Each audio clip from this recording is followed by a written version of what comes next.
Welcome to this evening's version of The Art of Living by Epictetus, the classic manual on virtue, happiness, and effectiveness. The Spirit of Epictetus. How do I live a happy, fulfilling life? How can I be a good person? Answering these two questions was the single-minded passion of Epictetus, the great Stoic philosopher. Although his works are less well known today due to the decline of classic education, they have had enormous influence on leading thinkers and the art of living for almost 2 millennia. Epictetus was born a slave about AD 55 in Hierapolis, Phrygia, in the eastern outreaches of the Roman Empire. His master was Epaphroditus, Nero's administrative secretary. From an early age, Epictetus exhibited superior intellectual talent, and Epaphroditus was so impressed that he sent the young man to Rome to study with the famous Stoic teacher Gaius Musonius Rufus. Musonius Rufus's work, which survive in Greek, include arguments in favor of equal education for women and against the sexual double standard in marriage, and Epictetus's famous egalitarian spirit may have been nurtured under his tutelage. Epictetus became Musonius Rufus's most acclaimed student and was eventually freed from slavery. Epictetus taught in Rome until AD 94, when the Emperor Domitian, threatened by the growing influence of philosophers, banished him from Rome. He spent the rest of his life in exile in Nicopolis, the northwest corner of Greece. There he established a philosophical school and spent his days delivering lectures on how to live with greater dignity and tranquility. Among his most distinguished students was the young Marcus Aurelius Antonius, who eventually became ruler of the Roman Empire.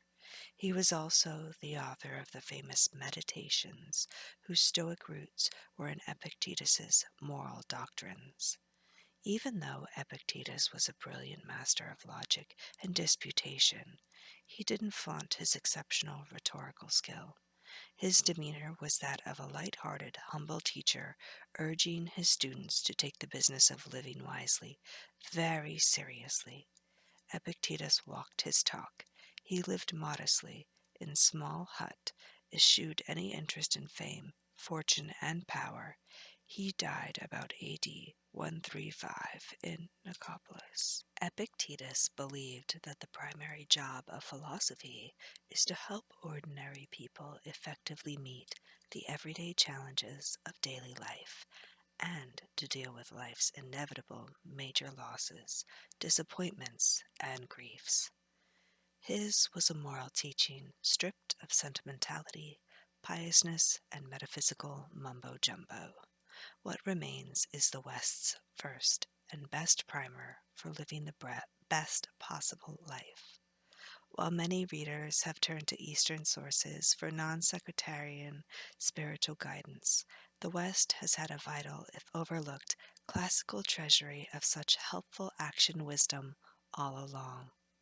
One of the wittiest teachers who ever lived, Epictetus's teachings rank with those contained in the greatest wisdom literature of human civilization.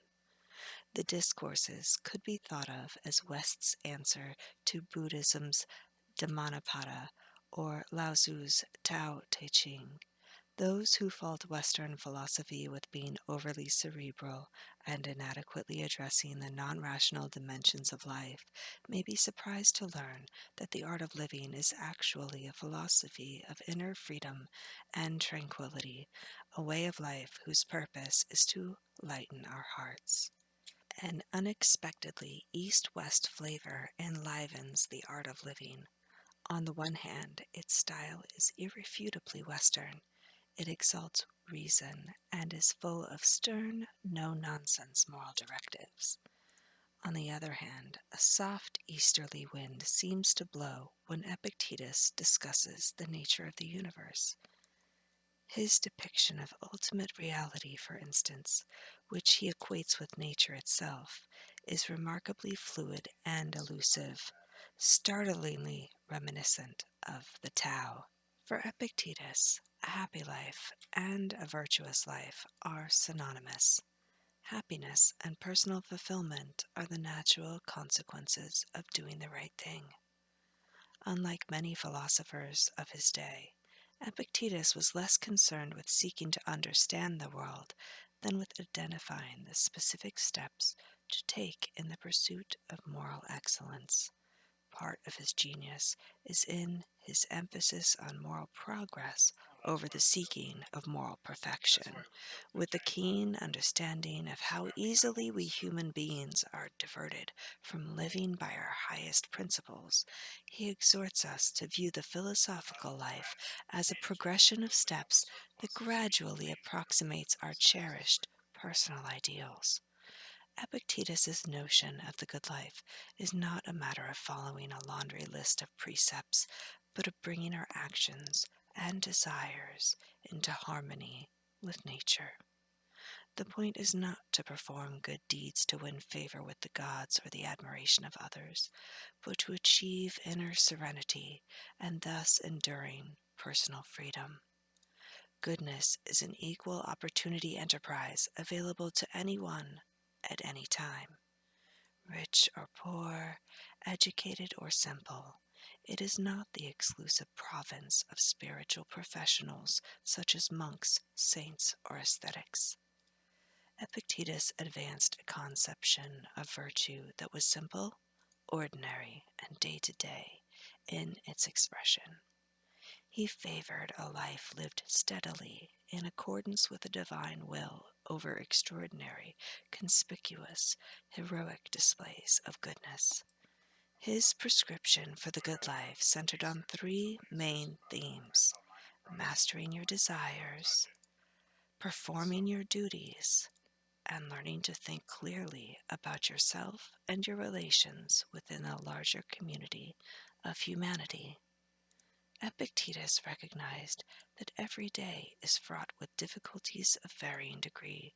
He spent his life outlining the path to happiness, fulfillment, and tranquility, no matter what one's circumstances happen to be. His teachings, when freed of their ancient cultural trappings, have an uncanny contemporary relevance. At times, his philosophy sounds like the best of contemporary psychology.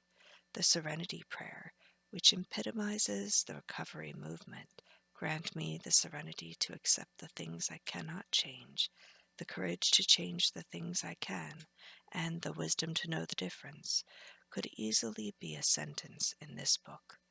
In fact, Epictetus's thought is one of the taproots of the modern psychology of self-management. In other important ways, however, Epictetus is very traditional and uncontemporary, whereas our society, practically, if not always explicitly, regards professional achievement, wealth, power, and fame as desirable and admirable. Epictetus views these as incidental and irrelevant to true happiness. What matters most is what sort of person you are becoming, what sort of life you are living. Invitation to the Manual. Epictetus was a lecturer who left no philosophical writings. Fortunately, the main points of his philosophy were preserved for future generations by his devoted pupil, the historian Flavius Arrian. Arrian painstakingly transcribed a large number of his teacher's lectures in Greek for a friend. These lectures, known as the Discourses or Diatribes, were originally collected in 8 books, but only 4 survive. Epictetus's lectures are among the major sources for our present-day understanding of Roman Stoic philosophy. Epictetus's manual, or Enchiridion, is a pithy set of excerpts selected from the discourses that forms a concise summary of Epictetus's essential teachings. It was roughly modeled on military manuals of the day, and thus shares some of the bold simplicity of such classics as The Art of War. Soldiers even carried the manual into battle. Across centuries and cultures, world leaders, generals, and ordinary folk alike have relied on the manual as their main guide to personal serenity and moral direction amid the trials of life. Thank you for joining me this evening. I hope that this reading helped you relax and maybe even fall asleep. I hope you join me again tomorrow night as we continue exploring the art of living.